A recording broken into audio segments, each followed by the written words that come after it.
boat to take a look at the Princess 480. This model ranged around from the mid-90s to 2001. So let's step inside and take a closer look. When buying a boat that's the best part of 20 years old, it's worth investing in quality, and it's not just the Princess badge that's reassuring. The modified deep V hull on this model is by renowned naval architect Bernard Olenzinski, and down in the engine bay you'll find a pair of Volvo Penta TAMD 72 engines. On earlier models you're looking at 430 horsepower each side for a top speed of 28 knots. However, later models came with a 475 horsepower alternative if you need a little bit of extra oomph. Caterpillar models were also fitted, and there's not much to pick between them, just bear in mind where you're going to get them serviced. This model was built down in Plymouth by Marine Projects, which was the original name for Princess Yachts International. They fitted a 7 horsepower bow thruster, which to be honest is what you'd expect on a flybridge model of this size. Speaking of the flybridge, the owner has fitted new nav gear upstairs, a new Raymarine plotter, so that's one less job off your list, and that's where you're going to be spending most of your time driving this boat.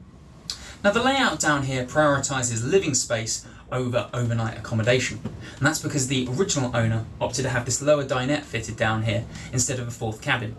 However, there's still plenty of room. You've got a nice double in the bows, and amidships you've got a stubble that can be converted into 2 twins, and then in the back you've got a crew cabin in the transom. Now this lower seating area here is a really nice sociable space right next to the galley. It may seem a little bit pinched here, but it's worth pointing out that this table rotates, so you can quite easily slip out when you need to.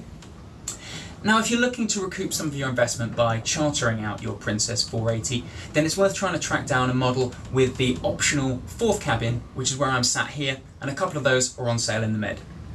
This is your second main socialising space here on the upper saloon, and you wouldn't know this is a 1995 model. This is aged really well. These curved edges on the deep lacquered cherry upholstery and the lovely cream leather settee, which is really comfortable to sit on. If you don't like this particular look, there are others on the market with maple wood, so keep an eye out for one of those. Now of course this is a flybridge model, and the layout up there is pretty much what you'd expect from a mid-90s Princess. You've got a double helm station, a nice wraparound seating area which is good for 6 people. There's enough room back aft for a double sun pad, and all the controls are duplicated up there as well. And as this model was designed primarily for warm weather cruising, you get a nice drinks box to keep your drinks cool.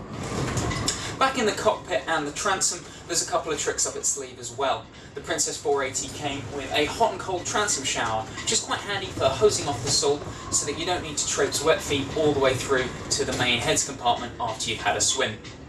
Tender stowage is made possible by a pair of E16 davits or a passerelle, as seen on this model, which had the optional extended bathing platform fitted.